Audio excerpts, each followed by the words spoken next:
생각에 관한 생각 다시 12.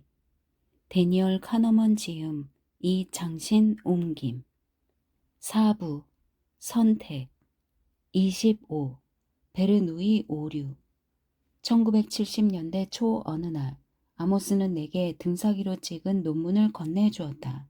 스위스 경제학자 브루노 프레이가 경제 이론을 다루면서 사람의 심리를 단정해 말한 글이었다. 논문의 검붉은 표지색은 지금도 기억이 생생하다. 브루노 프레이는 그 글을 거의 기억하지 못하지만 나는 첫 문장을 지금도 외울 수 있다. 경제 이론에서 행위자는 합리적이고 이기적이며 취향은 바뀌지 않는다. 나는 화들짝 놀랐다. 동료 경제학자들이 바로 옆 건물에서 연구하고 있었지만 우리의 지적 세계가 이렇게 다른 줄은 미처 몰랐었다. 사람은 결코 완벽히 합리적이지도 노골적으로 이기적이지도 않으며 취향은 절대 고정 불변이 아니라는 것쯤은 심리학자에게는 자명한 사실이다. 경제학과 심리학은 서로 다른 생물 종을 연구하는 것만 같았다. 행동경제학자 리처드 세일러는 훗날 두 분야의 연구 대상을 각각 이콘과 인간이라 명명했다. 심리학자들이 알고 있는 인간은 경제 이론대로 합리적으로만 행동하는 이콘과 달리 시스템 2를 가지고 있다. 이들의 세계관은 특정 순간에 이용 가능한 정보에 좌우되며 보이는 것이 전부다. 따라서 이콘만큼 일관될 수도 논리적일 수도 없다. 이들은 때로는 너그럽고 또 곧잘 자신이 속한 집단에 흔쾌히 도움을 준다. 그리고 다음 해에는 심지어 내일은 자신이 무엇을 좋아할지 모르는 때도 많다. 여기서 두 분야의 경계를 넘나들며 흥미로운 대화를 나눠볼 수 있었는데 이 대화에서 앞으로의 내 분야 연구가 규정될 줄은 미처 몰랐다. 아모스는 내게 프레이의 논문을 보여준 뒤 곧바로 의사결정을 다음 프로젝트 주제로 삼자고 제안했다. 나는 그 주제에 관해 아는 바가 거의 없었지만 그 분야 전문가이자 스타인 아모스가 코치가 되어 주겠다고 했다. 아모스는 대학원생 때 이미 심리학 교재인 수리심리학의 공동 저자로 이름을 올렸는데 그는 그 책에서 내게 좋은 지침이 될 부분을 알려주었다. 곧이어 나는 우리가 연구할 주제는 위험 부담이 따르는 선택을 앞둔 사람들의 태도라는 것을 깨달았고 그와 관련해 답을 찾아야 할 질문도 알게 되었다. 서로 다른 단순한 도박을 두고 선택할 때, 그리고 도박을 할지 아니면 확실한 이익을 취할지를 두고 선택할 때, 그 선택을 지배하는 것은 무엇인가? 결정을 연구하는 사람에게 단순한 도박, 이를테면 $300를 딸 확률 40%는 유전학자에게 초파리와 같다. 도박을 선택할 때 나타나는 중요한 특징은 연구원들이 실제로 이해하고자 하는 복잡한 결정에서 나타나는 특징을 그대로 보여준다. 도박은 선택 결과를 결코 확신할 수 없는 대표적인 경우다. 심지어 표면적으로는 확실해 보이는 결과도 사실은 확정된 것이 아니다. 아파트 매매 계약서에 서명할 때 나중에 그 아파트를 얼마에 팔 수 있을지 알 수 없고 이웃집 아들이 곧 튜바를 불어댈 것이라는 사실도 알 수 없다. 삶에서 중요한 결정은 모두 어느 정도 불확실성을 안고 있다. 의사 결정을 공부하는 학생들이 특정 상황을 가정한 모델에서 배운 내용을 더 흥미로운 일상의 문제에 적용할 수 있기를 바라는 이유도 그 때문이다. 그러나 결정 이론가들이 단순한 도박을 연구하는 주된 이유는 물론 결정 이론가라면 너나 없이 도박을 연구하기 때문이다. 이 분야에도 이론이 있다. 기대 효용 이론인데 합리적 행위자 모델의 기초가 된 이론이며 오늘날까지도 사회과학에서 가장 중요한 이론으로 꼽힌다. 기대 효용 이론은 심리학 모델로 만들어진 것은 아니었다. 합리성이라는 기본 규칙, 공리를 토대로 한 선택 논리였다. 다음 예를 보자. 바나나보다 사과를 더 좋아하는 사람이라면 바나나를 얻을 확률 10%보다 사과를 얻을 확률 10%를 선호할 것이다. 사과와 바나나는 도박 등에서 선택 대상을 나타내고 10%는 확률을 나타낸다. 경제학자 오스카어 모르겐슈테른과 20세기 위대한 지식인인 수학자 존 폰 노이만은 몇 가지 공리를 바탕으로 도박에서의 합리적 선택 이론을 이끌어냈다. 경제학자들은 기대 효용 이론에 두 가지 역할을 부여했다. 올바른 결정법을 안내하는 논리로서의 역할, 그리고 이론의 결정법을 설명하는 역할이다. 그러나 심리학자인 아모스와 나는 인간이 실제로 어떤 식으로 위험 부담이 따르는 선택을 하는지를 인간의 합리성을 가정하지 않고 이해하기로 했다. 우리는 늘 하던 대로 날마다 때로는 사무실에서, 때로는 식당에서, 그리고 곧잘 아름다운 예루살렘의 조용한 거리를 오래 산책하며 여러 시간 대화를 나눴다. 그리고 판단을 연구할 때 그랬듯이 우리 자신의 직관적 호불호를 자세히 살폈다. 우리는 단순한 결정 문제를 만들어 나라면 어떤 선택을 할지 자문했다. 예를 들면 이렇다. 다음 중 어느 쪽을 택하겠는가? A. 동전을 던져 앞면이 나오면 100달러를 받고 뒷면이 나오면 한 푼도 받지 않는다. B. 무조건 46달러를 받는다. 우리가 알고 싶은 것은 어떤 선택이 가장 합리적이거나 가장 이익인가가 아니었다. 우리는 어느 쪽에 직관적으로 즉시 마음이 끌리는지 알고 싶었다. 우리는 거의 항상 같은 선택을 했다. 위의 예에서는 우리 둘 다 무조건 받는 B를 택했고 독자도 분명 그랬을 것이다. 우리가 자신 있게 같은 선택을 했다면 다른 사람들도 마찬가지일 것이라고 생각했고 그 생각은 거의 항상 틀리지 않았다. 그런 뒤에는 확고한 증거라도 얻은 것처럼 다음 단계를 진행했다. 물론 우리 이해감을 나중에라도 증명해야 한다고 생각했지만 실험 진행자와 참가자의 역할을 동시에 맡음으로써 연구를 빠르게 진행할 수 있었다. 우리는 도박을 연구한 지 5년이 지나 마침내 전망 이론, 위험 부담이 따르는 상황에서의 결정 분석이라는 논문을 완성했다. 우리 이론은 효용 이론을 본떴지만 근본적인 방식에서 효용 이론을 탈피했다. 가장 중요한 점은 우리 모델은 현실을 그대로 묘사하는 것이며 그 목적은 도박에서 선택을 할 때 합리성이라는 공리가 체계적으로 무시되는 현실을 기록하고 설명하는 것이었다. 우리는 논문을 이코노메트리카에 제출했다. 경제학과 결정 이론에서 중요한 이론을 다룬 논문을 싣는 잡지다. 나중에 알고 보니 논문을 어디에 발표하느냐는 중요한 문제였다. 우리 논문을 심리학 학술지에 발표했더라면 경제학에는 거의 영향을 미치지 못했을 확률이 높다. 그렇다고 해서 경제학에 영향을 미치려는 의도는 아니었다. 어쩌다 보니 그 전해에 이코노메트리카의 의사결정에 관한 최고의 논문들이 실렸고 우리도 그 대열에 합류하고 싶었을 뿐이다. 이 선택에서도 우리는 운이 좋았다. 전망이론은 우리가 진행했던 연구 가운데 가장 의미 있는 연구가 되었고 우리 논문은 사회과학에서 대단히 많이 인용되었다. 그 뒤 2년이 지나 우리는 사이언스의 선택 문제에서 말만 조금 바꿔도 선호도가 크게 달라질 수 있다는 틀짜기 효과를 설명하는 글을 실었다. 사람들의 결정 과정을 지켜본 처음 5년 동안 우리는 위험 부담이 따르는 선택과 관련해 10여 가지 사실을 알아냈다. 그중 여러 개가 기대 효용 이론과 정면으로 부딪혔다. 몇 가지는 예전에도 알려진 것이고 몇 가지는 새롭게 찾아낸 것이다. 우리는 이어서 우리가 관찰한 결과를 충분히 설명할 수 있도록 기대 효용 이론을 수정한 이론을 만들었다. 전망 이론이다. 우리는 심리학의 한 분야인 정신물리학의 정신에 입각해 문제에 접근했다. 정신물리학은 독일의 심리학자인 신비주의자 구스타프 페히너가 만들고 이름 붙인 심리학 분야다. 페히너는 정신과 물질의 관계에 집착했다. 한편에는 빛의 에너지, 음의 주파수, 돈의 액수 같은 다양한 물리적 수량이 존재하고 다른 한편에는 밝기, 높이, 가치 등 주관적 느낌이 존재한다.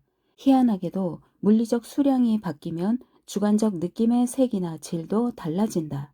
페히너는 관찰자의 머릿속에 있는 주관적 수량과 물질계에 존재하는 객관적 수량을 연결하는 정신물리학 법칙을 찾고자 했다. 그는 다양한 차원에서 그 관계는 로그 함수적 관계라는 의견을 제시했다. 그러니까 자극의 세기를 1.5배든 10배든 특정 배수로 높였을 때 심리적 크기가 일정 정도로 커졌다면 자극의 세기를 같은 배수로 다시 높였을 때 심리적 크기도 아까와 같은 크기로 커진다는 이야기다. 예를 들어 소리 에너지라는 물리적 힘을 10에서 100으로 높일 때 심리적 세기가 4만큼 커졌다면 자극의 세기를 100에서 1000으로 높일 때도 심리적 세기는 4만큼 커진다는 뜻이다. 베르누이 오류. 페이너도 익히 알았지만 심리적 세기와 자극의 물리적 크기를 연관시키는 함수를 찾으려 했던 사람은 그가 처음이 아니다. 스위스 과학자 다니엘 베르누이는 1738년에 페이너의 추론을 앞질러 같은 논리를 심리적 가치 또는 돈의 만족도, 요즘 말로 하면 효용과 실제 금액의 관계에 적용했다. 그의 주장에 따르면 100더컷, 옛 유럽 화폐 단위를 가진 사람에게 10더컷짜리 선물의 효용은 200더컷을 가진 사람에게 20더컷짜리 선물의 효용과 같다. 물론 맞는 말이다. 우리는 수입이 달라졌을 때 이를테면 임금이 30% 올랐다 라는 식으로 보통 퍼센트로 말한다. 30% 인상이라고 하면 부자에게나 가난한 사람에게나 거의 비슷한 심리 반응을 불러일으키지만 100달러가 올랐다고 하면 그렇지 않다. 페이너 법칙에서처럼 부의 변화에 대한 심리 반응은 애초에 가지고 있던 부의 양에 반비례하고 따라서 효용은 부의 로그 함수라는 결론이 나온다. 이 함수가 정확하다면 100만 달러와 10만 달러 사이의 심리적 거리는 1억 달러와 1000만 달러 사이의 심리적 거리와 같다. 베르누이는 심리학적 해안으로 부의 효용을 들여다보면서 당시 수학자들에게 가장 중요한 주제였던 도박 평가를 급진적이고 새로운 방법으로 바라보았다. 베르누이 이전 수학자들은 도박은 기대값으로 평가된다고 생각했다. 기대값은 가능한 여러 결과에 각각의 확률로 가중치를 부여해 계산한 가중평균이다. 예를 들면 아래와 같다. 100달러를 딸 확률은 80%이고 10달러를 딸 확률은 20%일 때 기대값은 100 곱하기 0.8 더하기 10 곱하기 0.2, 82달러. 이제 다른 질문을 생각해보자. 위에 도박을 하든 무조건 80달러를 받든 둘 중 하나를 택하라고 하면 어느 쪽을 택하겠는가? 이때 거의 모든 사람이 무조건 80달러를 받는 쪽을 택한다. 불확실한 전망을 기대값으로 평가한다면 도박을 선호할 것이다. 80달러보다 82달러가 더 크니까. 그러나 현실에서 사람들은 도박을 그런 식으로 평가하지 않는다는 게 베르누이의 지적이다. 베르누이가 관찰한 바에 따르면 사람들은 거의 다 위험, 가능한 결과 중 최악의 결과가 나올 가능성을 싫어한다.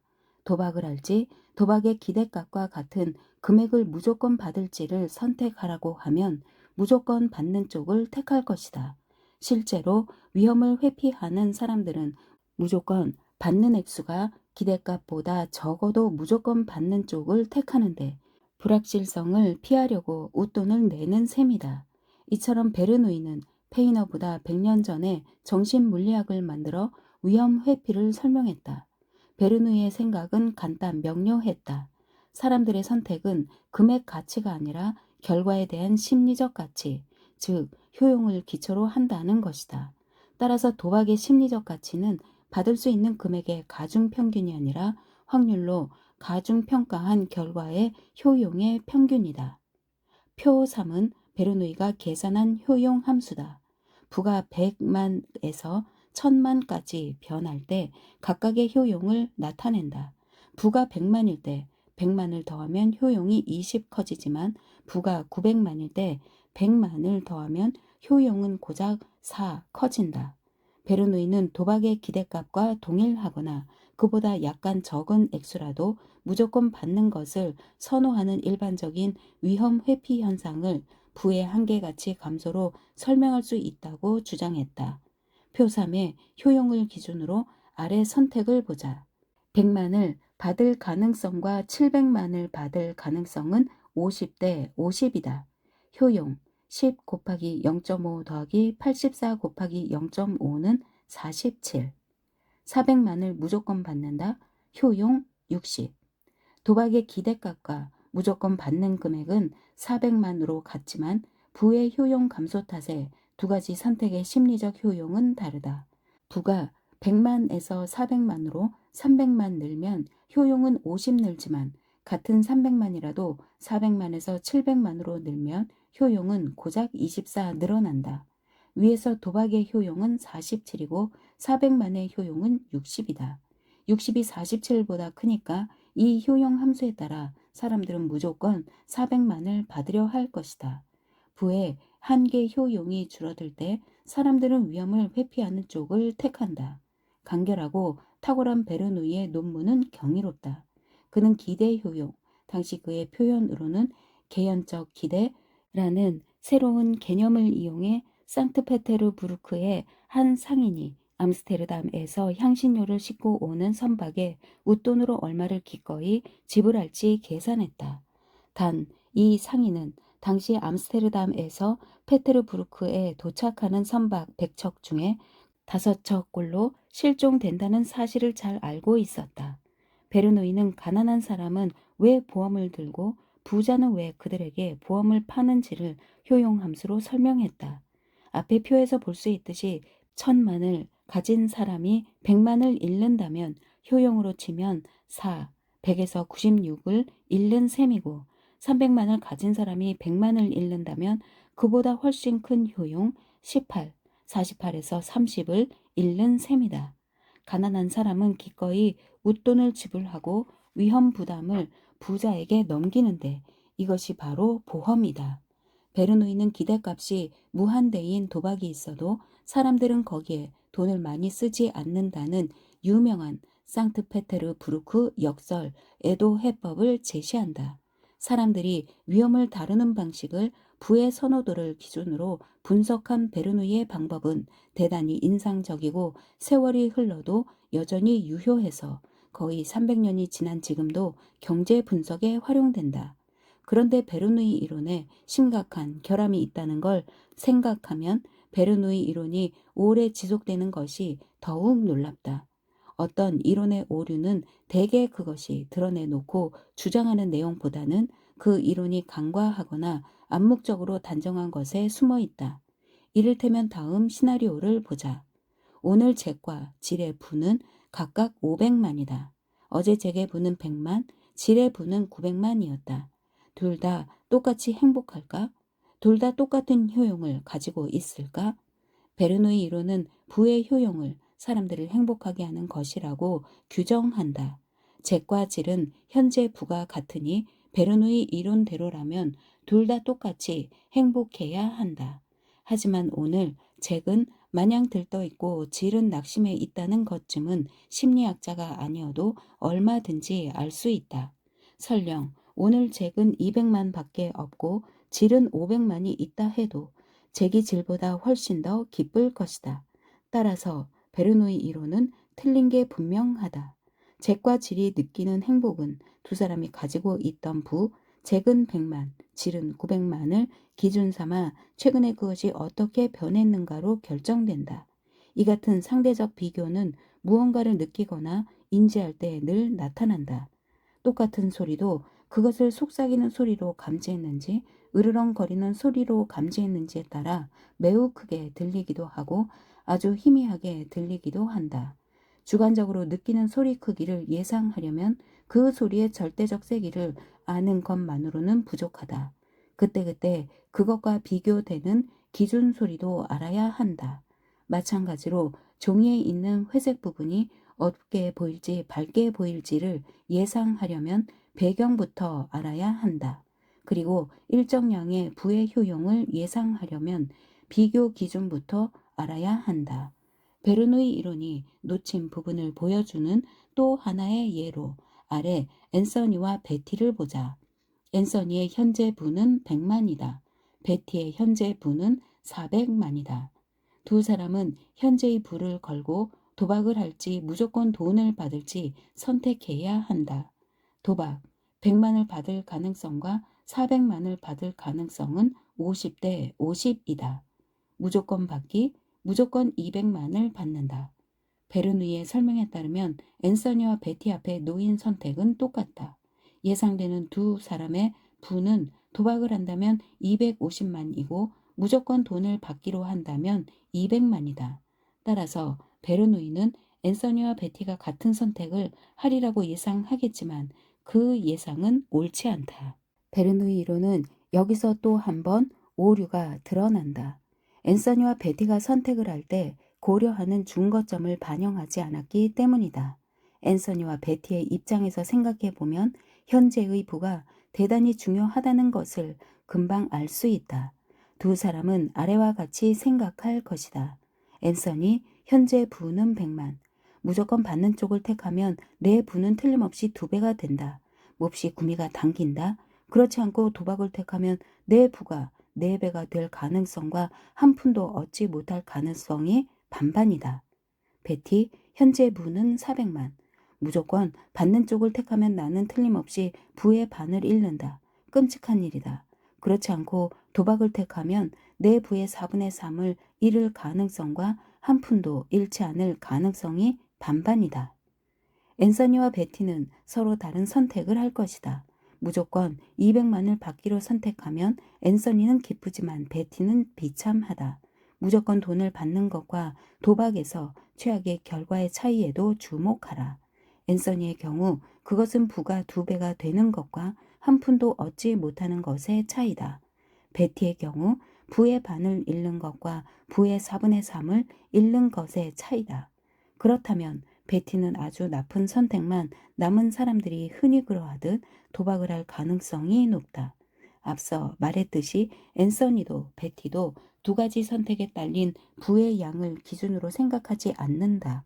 앤서니는 이익을 생각하고 베티는 손실을 생각한다. 두 사람이 마주한 선택은 같아도 이들이 평가하는 심리적 결과는 완전히 다르다. 베르누이 모델에 담긴 기대 효용 이론은 중거점 개념이 부족해 앤서니에게는 이로운 결과가 베티에게는 안 좋은 결과라는 명백한 사실을 나타내지 못한다. 그리고 앤서니의 위험 회피는 설명할 수 있어도 위험을 감수하고 도박을 하려는 베티의 선택을 설명하지는 못한다. 베티의 선택은 사업을 하는 사람에게서 그리고 좋지 않은 선택만 남겨진 사람에게서 흔히 나타난다. 이 모든 오류는 다소 뻔하지 않은가? 사람들은 당연히 베르누이도 직접 비슷한 예를 만들어 그것을 포괄하는 좀 더 복잡한 이론을 개발했으려니 생각하겠지만 어떤 이유에서인지 그는 그런 이론을 개발하지 않았다. 아니면 당시 동료들이 그의 이론에 반대했거나 훗날 학자들이 그의 논문을 읽고 무시했겠거니 생각할 수 있지만 어쩐 일인지 그런 사람도 없었다. 이처럼 효용 이론에 명백히 반대되는 사례가 있는데도 효용 개념이 어떻게 그렇게 오래 살아남았는지 참 희한한 일이다. 나 자신에게도 흔히 발견되는 학자들의 정신적 나약함으로밖에 달리 설명할 도리가 없다. 나는 이를 맹목적 이론 추종이라 부른다. 어떤 이론을 인정하고 사고의 도구로 이용하기 시작하면 그것의 단점을 발견하기가 매우 어렵다. 어쩌다 그 이론에 맞지 않는 사례를 발견하면 나는 못 찾았지만 그것을 설명할 완벽한 논리가 분명히 있으리라고 단정한다. 그 이론을 받아들인 전문가 집단을 신뢰하면서 의심이 들어도 일단 믿고 보는 태도다. 많은 학자가 앤서니와 베티의 이야기나 잭과 질의 이야기 같은 사례를 한두 번쯤 떠올리면서 효용 이론과 맞지 않는다고 생각했을 게 분명하다. 하지만 효용 이론은 효용이 부의 상태만이 아니라 부가 변해온 과정에도 좌우된다는 사실을 무시한 탓에 심각하게 잘못됐다고 지적하는 수준까지는 나아가지 않았다. 심리학자 데니얼 길버트의 말 맞다나 믿지 않기란 쉬운 일이 아니며 시스템 2는 쉽게 지친다. 베르누이 오류와 관련한 말들. 그는 3년 전에 2만 달러 보너스를 받고 매우 기뻐했지만 그 뒤로 임금이 20% 올라서 똑같은 효용을 얻으려면 더 많은 보너스를 받아야 할 것이다. 두 지원자 모두 우리가 제시하는 임금을 기꺼이 수락했지만 준거점이 다른 탓에 만족도는 다를 것이다. 둘 중 한 사람은 현재 훨씬 높은 임금을 받고 있다. 그 여자는 남자를 상대로 위자료 청구 소송을 제기하려 한다. 합의하고 싶지만 남자가 법정에서 해결하길 원한다. 어쩌면 당연하다. 여자는 어떻게 해도 이득이니 위험을 회피하려 하지만 남자는 안 좋은 옵션만 남아서 차라리 위험 부담을 떠안는 쪽을 택하려 한다. 26. 전망 이론. 아모스와 나는 운 좋게도 능력과 무지가 적절히 섞인 덕에 우연히 베르누이 이론의 핵심 문제점을 발견할 수 있었다. 나는 아모스의 제안으로 그가 쓴 책에서 유명한 학자들이 사람들에게 고작 몇 페니를 따거나 잃는 도박에서 어떤 선택을 하겠느냐고 물어 돈의 효용을 측정했던 실험을 설명한 부분을 읽었다. 고작 1달러도 안 되는 범위에서 부가 바뀌는 것으로 부의 효용을 측정한 실험이다. 그런데 사람들은 정말로 부의 미세한 변화로 도박을 평가할까? 몇 페니를 따고 이를 때의 반응을 연구한다고 해서 어떻게 부의 정신 물리학을 알 수 있을까? 최근의 정신물리학 이론들은 부의 주관적 가치를 연구하려면 부의 변화가 아니라 부에 관한 직접 질문을 던져야 한다고 주장했다. 효용 이론을 잘 몰라서 맹목적으로 추정할 수도 없던 나는 어째 좀 이상했다. 다음날 아모스와 만났을 때 내가 느낀 어려움을 새로이 발견이 아닌 모호한 생각으로서 전달했다. 그러면서 내가 이상하게 느낀 실험이 어째서 타당한지 명쾌하게 설명해 주길 잔뜩 기대했다. 하지만 그는 뜻밖의 반응을 보였다.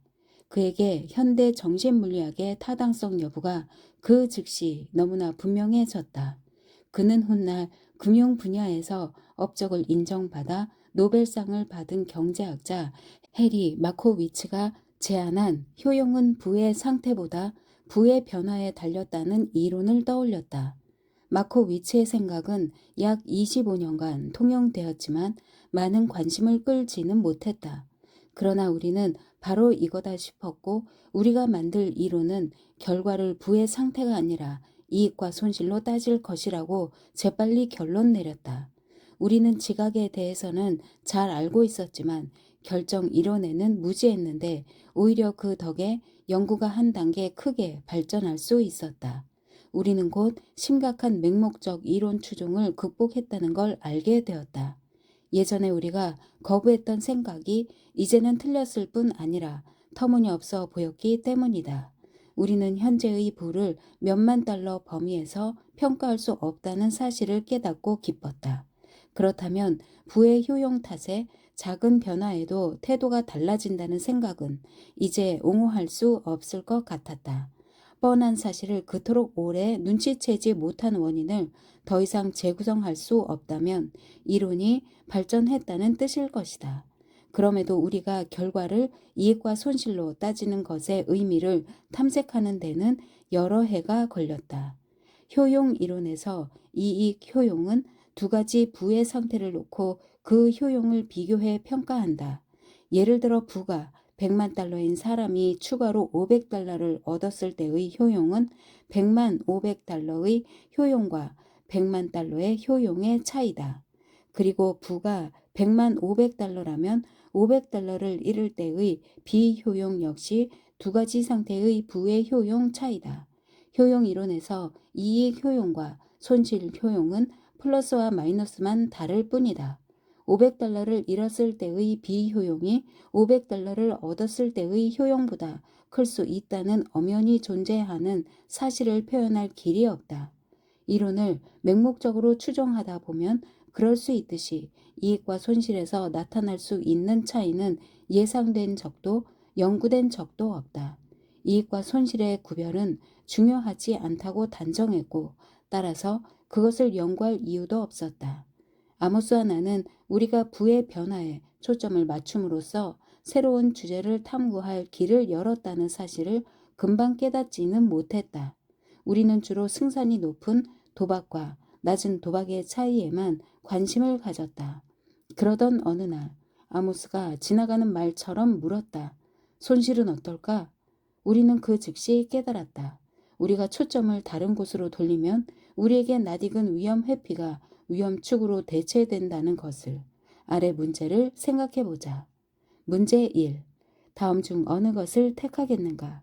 무조건 900달러를 받거나 90% 확률로 1000달러를 받거나.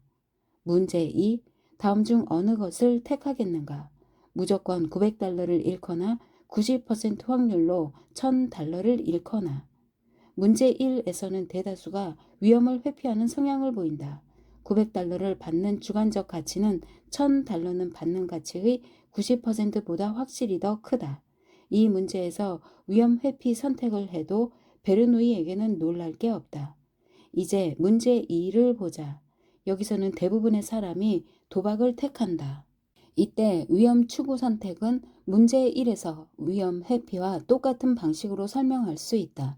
즉, 900달러를 잃을 때의 마이너스 가치는 1000달러를 잃을 때의 마이너스 가치의 90%보다 훨씬 크다. 무조건 손해를 보는 상황은 어떻게든 피하고 싶고 그러다 보니 위험을 감수한다. 나중에 살펴보겠지만 확률 평가 90%대 100% 역시 문제 1에 나타난 위험 회피와 문제 2에 나타난 도박 선호에 모두 영향을 미친다. 주어진 옵션이 모두 안 좋으면 위험을 추구한다는 사실에 주목한 사람은 우리가 처음이 아니지만 맹목적 이론 추종이 팽배했고 또 지배적인 이론도 이익과 손실의 발생 가능성에 서로 다르게 반응하는 태도를 설명할 이렇다 할 방법을 제시하지 않았던 탓에 그 태도 차이는 무시되어야 했다. 반면에 우리는 이익과 손실로 결과를 평가해야 한다고 결정한 덕에 그 차이에 주목했다. 이처럼 잠재적 위험을 플러스 전망과 마이너스 전망으로 바라보는 상반된 태도를 관찰한 결과 우리는 베르누이의 선택 모델에서 핵심 오류를 증명할 방법을 찾아내는 중요한 성과를 거두었다. 다음을 보자. 문제 3. 지금의 부와 상관없이 추가로 1000달러를 받았다. 이제 다음 중 하나를 선택해야 한다. 50% 확률로 1000달러를 받거나 무조건 500달러를 받거나. 문제 4. 지금의 부와 상관없이 추가로 2000달러를 받았다. 이제 다음 중 하나를 선택해야 한다. 50% 확률로 1000달러를 잃거나 무조건 500달러를 잃거나. 부의 최종 상태, 베르누이 이론에서 문제가 되는 유일한 요소만 보면 문제 3과 문제 4는 똑같다는 걸 쉽게 알 수 있다. 둘 다 똑같은 항목 2개를 놓고 선택해야 한다. 지금보다 무조건 1,500달러 더 부유해지거나 아니면 도박을 선택해 50% 확률로 1,000달러 혹은 2,000달러 더 부유해지거나. 따라서 베르누이 이론대로라면 두 문제에서 같은 선택을 해야 한다. 독자도 직관대로 대답해보라. 그러면 다른 사람들은 어떤 선택을 했을지 짐작할 수 있다. 첫 번째 선택에서는 응답자 대다수가 무조건 500달러 받는 쪽을 선호했다. 두 번째 선택에서는 다수가 도박을 선호했다. 문제 3과 문제 4에서 선택이 달랐다는 것은 베르누이 이론의 핵심을 반박하는 결정적 증거다. 오직 부의 효용이 문제라면 명백히 똑같은 진술이니 똑같은 선택이 나와야 한다. 두 문제는 주어진 옵션을 평가할 때 준거점이 얼마나 중요한가를 여실히 보여준다. 문제 3은 준거점이 현재의 부보다 1000달러 높고 문제 4는 2000달러 높다. 따라서 1500달러만큼 부자가 된다면 문제 3에서는 500달러 이익이고 문제 4에서는 $500 손실이다. 비슷한 예는 얼마든지 만들 수 있다. 앤서니와 베티 이야기도 구조가 비슷하다. 독자는 위 문제에서 선택에 앞서 거저 생긴 $1,000 또는 $2,000에 얼마나 주목했는가. 대부분의 사람은 좀처럼 주목하지 않는다. 사실 거기에 주목할 이유를 못 느낀다. 그 돈은 중거점에 포함되고 중거점은 대체적으로 무시되기 때문이다. 사람들은 효용론을 주장하는 사람들이 모르는 자신의 호불호를 알고 있다. 순자산이 고작 $1,000에서 $2,000 많아지거나 적어지는 정도로는 빈곤층이 아닌 한 잠재적 위험을 대하는 태도가 달라지지 않는다. 그리고 이익과 손실을 대하는 태도는 부의 평가에서 나오지 않는다는 것도 알고 있다. $100 받는 것을 좋아하고 $100 잃는 것을 싫어하는 이유는 그 금액이 부를 바꾸기 때문이 아니다. 단지 받는 게 좋고 잃는 게 싫어서다. 그리고 대개는 받는 것을 좋아하는 정도보다 잃는 것을 싫어하는 정도가 더 크다. 위에 네 가지 문제는 베르누이 모델의 단점을 잘 드러낸다. 그의 이론은 너무 단순하고 상황에 따른 가변적 요소가 부족하다. 여기에는 이익과 손실을 평가할 때 비교 대상이 되는 이전 상태인 중거점이 빠졌다. 베르누이 이론에서는 효용을 결정하기 위한 부의 상태만 알면 그만이지만 전망 이론에서는 준거가 되는 상태도 알아야 한다. 따라서 전망 이론은 효용 이론보다 복잡하다. 과학에서 복잡성은 비용으로 간주되는데 이 비용이 정당하려면 기존 이론으로는 설명할 수 없는 사실에 대한 새롭고 가급적이면 흥미로운 예상을 많이 내놓아야 한다. 이것이 우리 앞에 놓인 도전이었다. 당시 아모스와 나는 시스템 1과 시스템 2라는 두 시스템을 연구하고 있지 않았지만 지금 생각해 보면 전망 이론의 핵심에는 세 가지 인지적 특징이 있는 게 분명하다. 이 특징들은 금전적 결과를 평가하는데 핵심 역할을 하며 저절로 일어나는 많은 지각, 판단, 감정에 공통으로 존재한다. 시스템 1의 작동 원리로 보아야 하는 이 세 가지 특징은 다음과 같다. 평가는 적응 수준이라고도 불리는 중립적 중거점과의 비교에서 나온다. 이 원칙을 잘 보여주는 설득력 있는 예는 쉽게 찾을 수 있다. 그릇 3개에 물을 담아보자. 왼쪽 그릇에는 얼음 물을 담고 오른쪽 그릇에는 따뜻한 물을 담는다. 가운데 그릇에는 실온의 물을 담는다. 양손을 찬물과 더운 물에 1분 정도 동시에 담갔다가 다시 동시에 가운데 그릇에 담가보자. 똑같은 실온의 물인데도 한쪽 손은 따뜻하게, 다른 손은 차갑게 느낄 것이다. 금전적 결과에서 보면 중거점은 평상시에는 현재 상태지만 때로는 기대하는 결과일 수도 있고 동료들의 임금 인상이나 보너스처럼 나도 받을 자격이 있다고 느끼는 결과일 수도 있다. 중거점보다 높은 결과는 이익이고 낮은 결과는 손실이다. 민감성 감소 원칙은 감각에도 부의 변화 평가에도 모두 적용된다. 어두운 방에서는 불을 약하게 켜도 큰 효과를 낸다. 그러나 조명이 강한 방에서 약한 불빛은 아예 느껴지지 않을 수도 있다. 마찬가지로 주관적으로 느끼는 $900와 $1,000의 차이는 $100와 $200의 차이보다 훨씬 적을 수 있다. 세 번째는 손실 회피다. 직접 비교하든 상대적으로 비교하든 손실은 이익보다 더 커 보인다. 플러스 기대치 또는 경험치와 마이너스 기대치 또는 경험치 사이의 이 같은 비대칭성에는 진화의 역사가 담겨 있다. 위협을 기회보다 더 절박하다고 보는 생물은 생존과 번식 가능성이 더 높다. 결과의 가치를 지배하는 이 세 가지 원칙을 그래프로 표시하면 그림 10과 같다. 여담으로 전망 이론을 상징하는 깃발이 있다면 깃발에 이 그래프를 새기면 적절하겠다. 이 그래프는 이익과 손실의 심리적 가치를 표시하는데 전망 이론에서 이익과 손실은 가치의 운반체다. 베르누이 모델에서는 부의 상태가 가치의 운반체다. 그래프는 중립적 중거점을 중심으로 왼쪽과 오른쪽으로 명확히 나뉜다.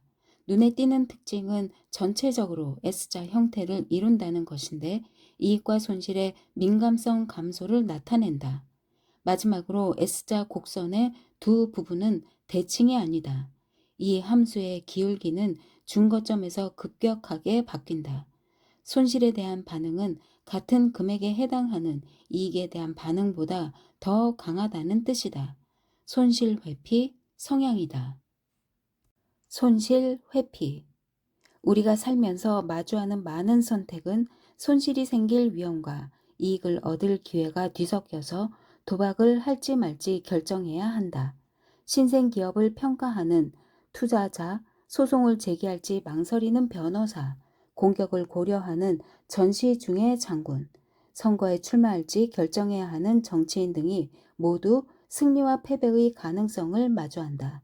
아래 문제는 이익과 손실의 전망이 뒤섞인 기본적 예인데 이때 어떤 반응을 보일지 생각해 보라. 문제 5. 동전 던지기 도박을 제안받았다. 동전 뒷면이 나오면 $100를 잃는다.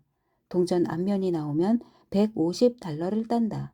이 도박은 해볼 만한가 도박을 하겠는가? 여기서 선택을 하려면 $150를 땄을 때의 심리적 이익과 $100를 잃었을 때의 심리적 비용을 비교해야 한다. 어떤 느낌이 드는가? 딸 수 있는 금액이 잃을 수 있는 금액보다 크니 도박의 기대값은 누가 봐도 플러스이지만 사람은 거의 다 이 도박을 하지 않는다. 이 도박을 거부하는 것은 시스템 2의 작용이지만 비판적 감정은 시스템 1에서 나온다. 대부분의 사람은 $150를 따는 희망보다 $100를 잃는 두려움을 더 크게 느낀다. 우리는 이런 현상을 수차례 관찰한 끝에 손실은 이익보다 더 커 보인다고 사람들은 손실 회피 성향을 보인다고 결론 내렸다. 손실 회피 정도를 측정하려면 자신에게 이런 질문을 던져볼 수 있다. 최소 얼마를 딴다면 $100를 잃는 것과 균형이 맞겠는가? 많은 사람이 손실의 무려 2배인 약 $200를 제시한다. 이 같은 손실 회피율을 추정한 실험이 여럿인데 대개 1.5배에서 2.5배 정도로 나온다. 물론 평균이어서 손실 회피 정도가 이보다 훨씬 강한 사람도 있다. 금융시장에서 위험을 감수하는 전문가들은 손실에 이보다 훨씬 더 관대하다. 아마도 득실이 요동칠 때마다 감정적으로 반응하지 않기 때문일 것이다. 실험에 참가한 사람들에게 전문 거래인처럼 생각하라고 주문하면 손실 회피 성향이 줄고 손실에 대한 감정적 반응, 감정 흥분을 생리 지표로 측정, 또 크게 약해진다. 여러 위험에 대한 손실 회피 비율을 조사하려면 아래 질문을 던져보라. 사회적 상황은 무시하고 대담하게 또는 조심스럽게 보이려고 하지 말고 오직 가능한 손실과 그것을 상쇄할 이익의 주관적 느낌에만 초점을 맞춰보자. 50대 50 확률의 도박이 있다. 잘못하면 $100를 잃을 수 있다. 해볼 만한 도박이 되려면 최고 얼마를 딸 수 있어야겠는가? $10라고 말한다면 위험에 무심한 사람이다. $10보다 적은 액수를 말한다면 위험을 추구하는 사람이다. $10보다 많은 액수를 제시한다면 위험을 회피하는 사람이다. 동전 던지기로 $500를 잃을 수 있다면 어떻겠는가? 그 손실을 상쇄하려면 얼마를 딸 수 있어야겠는가? $2000를 잃는다면 어떻겠는가?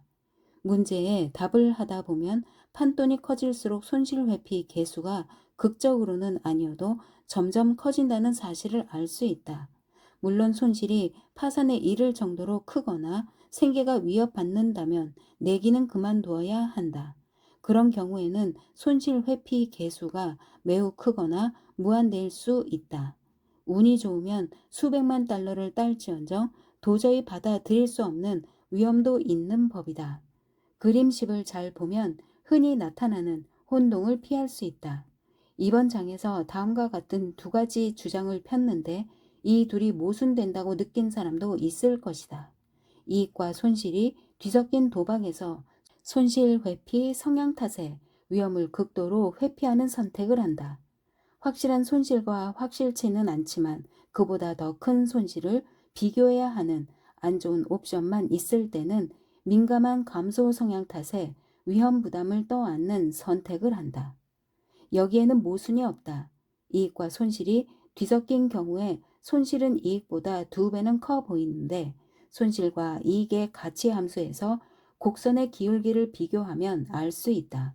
안 좋은 상황에서는 가치 곡선이 구부러지면서 민감성 감소, 위험을 추구한다. 900달러를 잃었을 때의 고통은 1000달러를 잃은 고통의 90%보다 더 크다. 이 두 가지 통찰력이 전망 이론의 핵심이다. 그림 10에 나온 가치 함수의 기울기는 이익에서 손실로 바뀔 때 급격히 변한다. 잃을 수 있는 금액이 애초 부에 비해 아주 적을 때조차 상당한 손실 회피 성향을 보이기 때문이다.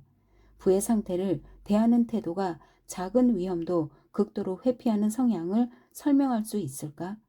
베르누이 이론의 이런 명백한 오류가 250년 넘게 학자들의 관심을 끌지 못했다는 것은 맹목적 이론 추종의 놀라운 사례다. 행동경제학자 매슈 라비는 2000년에 마침내 손실 회피를 부의 효용으로 설명하려는 시도는 터무니없고 실패할 것이라는 사실을 수학적으로 증명해 보이면서 주목을 받았다. 라빈 정리는 판돈이 적고 승산도 괜찮은 도박을 거부하는 사람은 더 큰 도박에서 수학적으로 어리석은 수준의 위험 회피 성향을 드러낸다는 사실을 보여준다. 예를 들어 대부분의 인간은 다음과 같은 도박을 거부한다는 점에 주목한다. 100달러를 잃을 확률 50%, 200달러를 딸 확률 50%. 라비는 효용 이론대로라면 이 도박을 거부하는 사람은 다음 도박도 거부할 것이라고 주장한다. 200달러를 잃을 확률 50%, 2만 달러를 딸 확률 50%. 물론 정신이 나가지 않고서야 이 도박을 거절할 사람이 어디 있겠는가. 매슈 라빈과 리처드 세일러는 이 증거를 다룬 열정적인 논문에서 이렇게 썼다. 바로 위에 의해서 도박은 예상 수익이 9,900달러이고 200달러 넘게 잃을 확률은 정확히 제로다. 형편없는 변호사라도 이 도박을 거절하는 사람은 법적으로 미쳤다고 선언할 수 있을 것이다. 라빈과 세일러는 열정이 넘쳤는지 논문을 마무리하면서 성난 고객이 죽은 앵무새를 애완동물 가게에 물으려고 한 유명한 몬티 파이튼 코미디를 회상했다. 고객은 새의 상태를 장황하게 설명하다가 이건 과거 앵무새다 라는 말로 끝을 맺는다. 두 사람은 이렇게 이야기한다. 이제 경제학자들은 기대 효용을 과거 가설로 인식할 때가 되었다. 많은 경제학자가 이 경박한 말을 모독에 가깝게 받아들였다. 그러나 부의 효용을 이용해 작은 손실을 대하는 태도를 설명하려 한 맹목적 이론 추종은 우스개의 표적이 되어 마땅하다. 전망 이론의 사각지대. 이제까지 전망 이론의 장점을 칭송하고 합리성 모델과 기대 효용 이론을 비판했다. 그렇다면 이제 균형을 맞출 시간이다. 경제학을 전공한 대학원생이라면 거의 다 전망 이론과 손실 회피를 들어보았겠지만 경제학 입문서의 찾아보기에서 이 용어를 발견하지는 못했을 것이다. 때로는 이런 누락이 가슴 아프지만 기초 경제 이론에서 합리성의 중심적 역할을 생각하면 얼마든지 있을 수 있는 일이다. 학부생에게 기본 개념과 결과를 쉽게 설명하려면 이코는 바보 같은 실수를 하지 않는다고 단정해야 한다. 이런 단정은 정말로 필요하며 비합리적이고 근시안적으로 결과를 평가하는 전망이론에 인간을 소개하면 문제가 생길 것이다. 전망이론을 경제학 개론서에 줄곧 포함하지 않는 데는 중요한 이유가 있다. 경제학의 기본 개념들은 본질적으로 지적인 도구이며 시장에서 활동하는 경제 주체의 본성을 단순하고 비현실적으로 단정해도 그 개념을 이해하기가 쉽지 않다. 소개하는 차원으로라도 이런 단정에 의문을 제기하는 순간 혼란이 일어나고 실망감이 들 수 있다. 따라서 경제학의 기본 도구 습득에 우선순위를 두는 것도 일리가 있다. 나아가 전망 이론이 말하는 합리성 부재는 경제 이론이 예측하는 내용과 무관할 때도 많은데, 그런 예측은 정확히 맞아떨어질 때도 있고 또 많은 경우에 훌륭한 근사치를 제공한다. 그러나 상황에 따라 두 이론의 차이가 매우 클 때가 있다. 전망 이론이 묘사하는 인간은 부와 총체적 효용에 장기적 전망에 따라 움직이지 않고 이익과 손실이 불러일으키는 즉각적인 감정에 따라 움직이기 때문이다. 나는 두세기 넘게 의문이 제기되지 않은 베르누이 모델의 단점을 이야기할 때 맹목적 이론 추종을 강조했다. 그러나 물론 맹목적 이론 추종은 기대 효용 이론에만 국한하지 않는다. 전망 이론도 그 나름의 단점이 있고, 그 단점에 맹목적으로 눈을 감는 태도 역시 전망 이론을 효용 이론의 주된 대안으로 수용하는 데 기여했다. 중거점, 주로 현재 상태는 가치가 제로라는 전망 이론의 단정을 생각해 보자. 이 단정은 타당해 보이지만 터무니없는 결과를 낳기도 한다. 아래 전망을 자세히 살펴보라. 이런 확률이라면 어떤 기분이 들겠는가? A. 100만 달러를 딸 확률 100만 분의 1. B. 12달러를 딸 확률 90%. 한 푼도 못 딸 확률 10%. C. 100만 달러를 딸 확률 90%, 한 푼도 못 딸 확률 10%. 세 가지 도박 모두 한 푼도 못 따는 결과가 나올 수 있으며, 전망 이론은 그 세 경우의 결과에 똑같은 가치를 부여한다. 한 푼도 못 따는 상황이 중거점이며 그 가치는 제로다. 경험에 비춰볼 때 정말로 그럴까? 물론 아닐 것이다. 처음 두 경우에는 한 푼도 못 따면 그럴 수도 있으려니 할 테고, 거기에 제로 가치를 부여하는 것은 일리가 있다. 반면에 세 번째 경우에 한 푼도 못 따면 대단히 실망스럽다. 비공식적으로 약속된 임금 인상과 마찬가지로 큰 금액을 얻을 확률이 높으면 일시적으로 새로운 중거점이 생긴다. 기대가 큰 만큼 한 푼도 못 따면 큰 손실로 느껴진다. 전망 이론은 이런 상황에 취약하다. 어떤 결과, 이 경우는 한 푼도 못 따는 경우가 거의 일어날 것 같지 않거나 다른 결과의 가치가 매우 높을 때도 애초 결과의 가치를 바꿀 수 없다. 쉽게 말해 전망 이론은 실망을 다루지 못한다. 실망과 실망 예측은 엄연히 존재하는데도 그것을 인정하지 못하는 것은 내가 베르누이 이론을 비판하면서 사용한 반증만큼이나 명백한 단점이다. 전망 이론과 효용 이론은 후회도 고려하지 않는다. 두 이론이 공통적으로 단정하는 것은 가능한 옵션들은 개별적이고 독립적으로 평가되고 그 중에서 가치가 가장 높은 옵션이 선택된다는 것이다. 아래 이에서 볼 수 있듯이 이 단정은 명백히 틀렸다. 문제 6. 90% 확률로 100만 달러를 받겠는가? 무조건 50달러를 받겠는가? 문제 7. 90% 확률로 100만 달러를 받겠는가? 무조건 15만 달러를 받겠는가? 두 가지 경우에 도박을 택하고 무조건 받는 것을 포기할 때 예상되는 고통을 비교해보라. 돈을 못 받으면 두 경우 모두 실망스럽겠지만 문제 7에서는 도박을 택했다가 돈을 못 받으면 탐욕스러운 결정으로 15만 달러를 차 버린 것이 후회되어 더욱 고통스러울 것이다. 그 후회스러운 결과를 마주했을 때의 느낌은 선택할 수 있었지만 선택하지 않은 것에 달렸다. 몇몇 경제학자와 심리학자는 후회와 실망이라는 감정을 토대로 결정 모델을 만들었다. 그러나 그 이론들은 전망 이론보다 영향력이 적었다고 말해도 무방하고, 그 이유에는 배울 점이 있다. 후회와 실망의 감정은 실제로 존재하며 결정을 내리는 사람은 선택의 순간에 그런 감정을 당연히 예상한다. 문제는 후회 이론은 전망 이론과 구별되는 눈에 띄는 예측을 거의 내놓지 못한다는 점인데, 그렇다면 더 간결한 전망 이론이 우월한 셈이다. 전망 이론의 복잡성은 기대 효용 이론과의 경쟁에서 받아들일만 했다. 전망 이론은 기대 효용 이론이 설명하지 못한 것을 예측했기 때문이다. 여러 사항을 고려해 더욱 현실적인 단정을 내린다 해도 훌륭한 이론을 만들기에는 충분치 않다. 과학자는 이론을 작업도구 보따리처럼 사용하는데 새 도구가 아주 유용하지 않다면 더 무거운 보따리를 짊어지려 하지 않을 것이다. 많은 학자가 전망 이론을 받아들인 이유는 그것이 옳아서가 아니라 효용 이론에 덧붙인 개념, 특히 중거점과 손실 회피 개념이 복잡하지만 가치 있기 때문이었다. 그 개념은 새로운 예측을 내놓았고 그 예측은 사실로 판명되었다. 우리는 운이 좋았다. 전망 이론과 관련한 말들.